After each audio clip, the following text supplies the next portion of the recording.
So what do you consider value means? What kind of definitions are out there for value?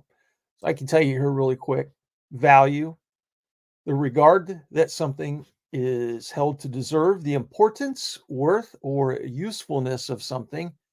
Your support is of great value. A person's principles or standards of behavior, one's judgment of what is important in life. They internalize their parents' rules and values. Jump here to the last one. Use it as a verb. Consider someone or something to be important or have beneficial. Have a high opinion of she had come to value her privacy and independence. So when it comes to real estate, what's that mean? What does the value mean? Well, I'm not talking about the value of property. I'm talking about the value of what your real estate agent brings to you. So, when I was a police officer, I had specific training in a lot of different, technical areas, I guess, if you will. So I brought value to the table for whatever department I was working for, or I brought value to the table for somebody that may have been a victim of a crime or anything else. So, how's real estate any different? Well, it's not. It's the same thing, right? If you want good results, if you want to be able to have a good client relationship, then your real estate agent has to bring value to the table. Everybody, this is Brian Kapple. I'm with the Athens Real Estate Company. I'm going to talk today about accredited buyers representative ABR on the buyer side. And I'm also going to talk a little bit. I have a home buyers toolkit from National Association of Realtors that I'm also going to go over as well. Short slide right here. This thing's not very long at all. So our PowerPoint. So buying a home, right? ABR, I'm your advocate. I'm here to help you. Uh, Big decision, obviously.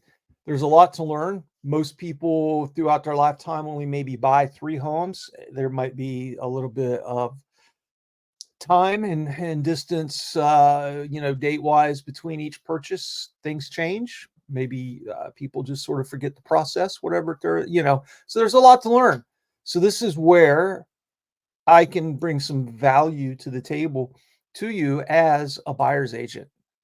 So what is a buyer's rep? So right here, it's your agent. We represent you, your interests. We do not represent the seller in the real estate transaction. You are my client and you are my boss. So my brokerage works for you as a buyer. So the ABR designation, accredited buyer's representative, we are advocates. We have had specialized training through the National Association of Realtors, and we have experience with helping buyer clients search for homes, write and negotiate offers, and get to closing. So, in short, ABRs help clients find houses that become homes. And there's the big thing in there. Learning to negotiate is a skill that is acquired over time. And it really, you have to be a good conversationalist and understand the business, but also be in good rapport with the seller's agent because we are the pass-throughs for both clients. So an ABR will help you find properties that reflect your specific needs and wants. I'm going to talk about that a little more in detail shortly. We understand how much you can afford. We schedule and get you into available properties. We write offers, like I said, negotiate your offer. We provide a list of vendors, lenders, attorneys, movers. Ohio, it's state law. We have to give you a list of at least 3 home inspectors. We can't just simply say, here's one that I've used before and they're really good, when it might be a cousin of mine and I am obviously steering some business their way, right? The big thing is we coordinate every transaction detail, right, to get to the closing. Most people don't even realize how much is going on in the background. I only tell somebody if I need to. Why bother you with minute details, right? I'm doing that right now with the deal. trying to network some stuff between a lender and a closing company to see if we can't make the ends meet, in the middle and start going to the closing process. Signing a buyer's representation agreement. This says you may review. We have new law that just took effect in mid-August, and we are now required to do a buyer's agency agreement for every home that we show. We can obviously, if we're showing a client 3 or 4 homes in a day, we can add all those addresses onto the buyer's agency agreement. But that's something new. It's an extremely long form. It's going to take some getting used to by both sides, for sure. But I'm going to get into that buyer's rep agreement here a little bit more. There's 3 reasons here that they recommend that you do sign it and connect us as a client relationship. With that, you get our buyers representatives dedicated and undivided loyalty. Loyalty is one of the fiduciary duties that's outlined and detailed inside that agreement. It clarifies expectations, what we can and cannot do as your advocate. And more importantly, it commits us to working as a team. All right, because that's what it actually is. You have to have trust on both sides of the fence. I've talked about this before. Trust is sometimes it's hard to come up with. Sometimes it's extremely easy.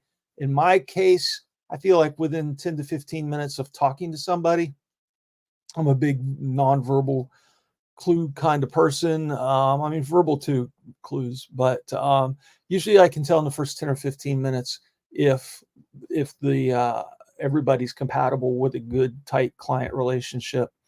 So with the ABR designation, some of the value I bring to the table for you, I help you become an educated buyer, navigate the home buying process, and we find properties that reflect your specific needs and wants. So I do the legwork. I do the research. I have the time. I have the resources. I understand your needs. And most importantly, I want to help. The markets I serve, that's pretty easy, right? I am familiar with Southeast Ohio. I service the entire region, Washington County, Morgan County, Hocking County, Meigs, Athens, Vinton, Gallia, and some of Jackson County. I will be very candid to you that if I do not know the region or the area that you're asking me about, I am not going to help you. I will refer you to somebody that lives there. I feel like that I cannot do justice and I can't provide a good customer service, high level of that, if I go to some area that I don't know anything about. Let me see really quick. There was one thing I wanted to share with everybody. I'm sorry. I'm going to do a little bit of moving and let's see. Of course, it's not going to open up in full screen, is it? Oh, there we go. In our full screen. Sorry about that. Just really quick, this is a home buyer's toolkit. Obviously, it's also from the National Association of Realtors, with ABR. So it just talks about, if you want to buy a home, first of all, find a qualified buyer's representative. Okay. Do your homework. Just don't randomly call one. If you can do a little bit of fact finding, Google Business is a great tool. For me, I don't use Zillow. I don't ask for Zillow reviews. I don't ask for Realtor.com reviews, Facebook reviews. All of my reviews that I ask for go directly to my Google Business account. So that's a good place to start. And then, you can go to Zillow. It'll tell you how many homes that somebody has sold. I think I'm getting close to 50. So, those numbers are getting up there for me. But yeah, do your homework, right? Find a qualified buyer's rep. Find me. I'd love to help you. So this is sort of the same stuff that was on that PowerPoint. I'm not going to go into this in detail. If this is something you want, you can just send me a text message or message me through Facebook, and I can send you over this buyer's kit, right? So one thing though, issues to discuss when choosing a buyer's rep: experience and credentials. How long have you represented buyers? How many homes have you helped buyers purchase?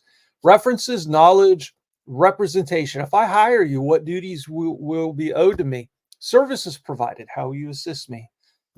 Personal support. Will you personally handle all aspects of my transaction? Negotiating, financing. That's a big one. Good buyers agents need to know, yeah, the interest rate, right? But what they need to know, what do the local lenders around them have to offer? Okay. I have seen at times, not often, I have seen at times where a lender has put somebody into a specific type of loan, maybe a USDA, FHA loan, which have extremely difficult appraisal processes. And, it's easier to find a home for somebody under the conventional type of loan, the conventional products. So, this is where it's my job to talk and get into the weeds with my buyers to understand them, understand their needs, what's their affordability, and help them figure out what the best mortgage product is out there. Because the type of loan can be a big deal to the fact that somebody sees a house and they're qualified for that amount, but yet there are some things wrong with it that do not pass appraisal. And they can't get into it, maybe because the sellers do not want to make repairs. Well, that's the difference between knowing your area, knowing your region, and what type of loans work best. Okay. uh how are buyers reps compensated? This is a big one. All right. So, and this is a question that's always asked, and I'm circling back now to the buyer's agency agreement: exclusive, non-exclusive. So there, I mean, there's three different types, I think. So anyway, just sweet and simple, just like this says, compensation for buyer's representation is negotiable between buyer's reps and the consumers they serve. The types of comp available for buyer's reps take multiple forms depending on these broker consumer negotiations. Types of compensation include, but they are by no means limited to, a fixed fee commission paid directly by consumers, including the buyer seller, concessions from the seller to the buyer, portion of the listing broker's compensation. Okay. So, is it possible to come into a situation with a home buyer that I represent and they want to see a house, and the seller does not want to provide any concessions to pick up my brokerage's service fees for the services we provide? So, it's quite possible that that may happen, and it's quite possible that me as a buyer's rep will circle back to the clients and say, look, we do bring value to the table, and let's talk about compensation on our side. Okay. I do value my work, and I feel like my work is worth something. I feel like I get good results for my clients. Step two, talking about assess the credit and finances. Um, I don't get into the weeds other than knowing what the lenders around me have to offer, and trying to figure out if a certain lender or some different lenders may be a good fit for the client. So, commonly what I'll do is I'll give them a couple different names and explain to the buyer clients, ask them about some of these products. So, part of that lending process: how much can you afford? Down payments and mortgage insurance are big. Just an FYI or an FAQ: down payments cannot be financed into um, a loan. Okay, so for conventional loans, it's either your own cash, gifts, I think, are okay. Step three: assessing what you want and need in a home. That's a big deal. We're talking about price. We're talking about location, square footage, school districts, type of house, type of land the house is on. There's 1,000 things that can go into this, right? That's my job to ask and get the questions taken care of. Step 4, searching for your home. What I do, I am in 2 different MLS systems that cover the entire Southeast Ohio region. I will get the scope of what you need, and then I can go into both MLS and put those parameters in there. It'll send you an opt-in email, and then you know, any new listings and also any current listings that up to that point in time will auto-populate in your email. So, every morning is when I can usually set it to update. So anything that was the day before, it's a new listing, you're going to get it the next morning. Step 5, negotiate terms. I said earlier that is a lot. That's on me, right? To be able to sit down, talk to somebody, the other agent, right? Just be as candid as I can with my client's permission, because confidentiality is one of the fiduciary duties that we are clients. So depending on how much my client is okay with me releasing, that's typically how I will open up with the contract negotiations.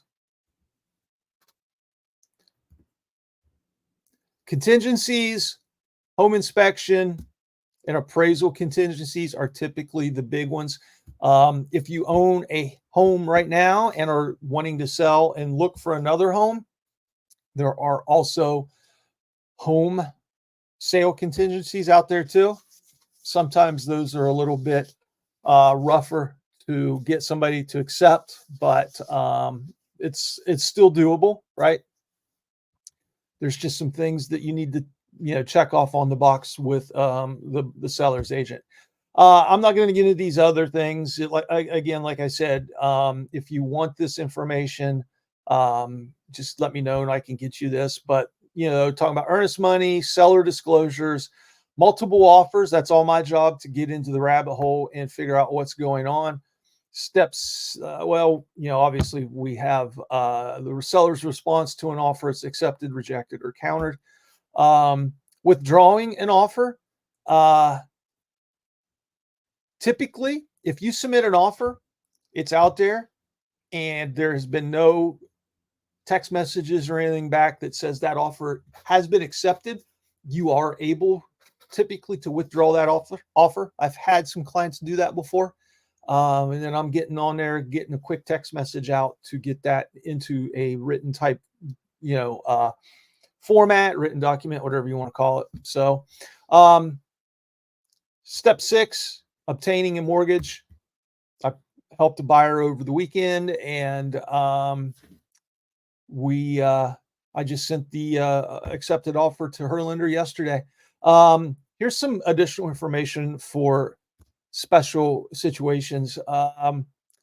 Self-employed or compensated on a commissional basis, that's different. You're going to have your tax returns for the prior 2 years, along with the current year-to-date profit and loss statement. Okay.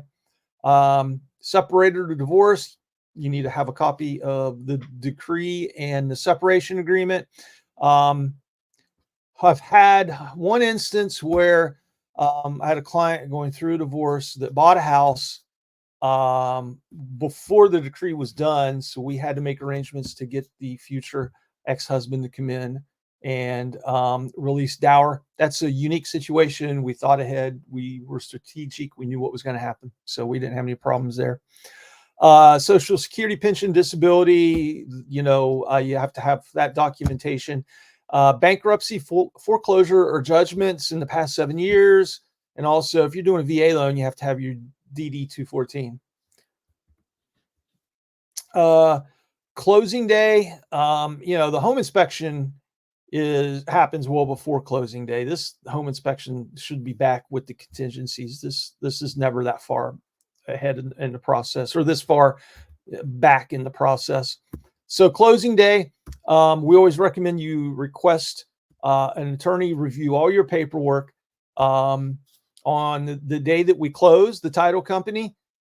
will send out a settlement statement to me, and they will send it out to the clients. And, we vet it to make sure that all the charges are correct. Typically they are. The title companies in this area are rock stars and spot on. All right. 20 minutes and I talked too long, but I wanted to get into this stuff because this toolkit I think is pretty cool. And it does give some good information out there for people. This is Brian Kapple with the Athens Real Estate Company. It's 740-629-2513. Listen, just give me a call if you have any questions about buying or selling, and I'll be more happy to sit down and talk with you about everything. If we have a good fit with each other and we feel good about each other, let's develop one of these client relationships, and either let me help you buy your first home or maybe your fifth home or sell your home. So, all right, everybody, have a safe Tuesday, and I'll be talking soon again on here. Thanks. Bye.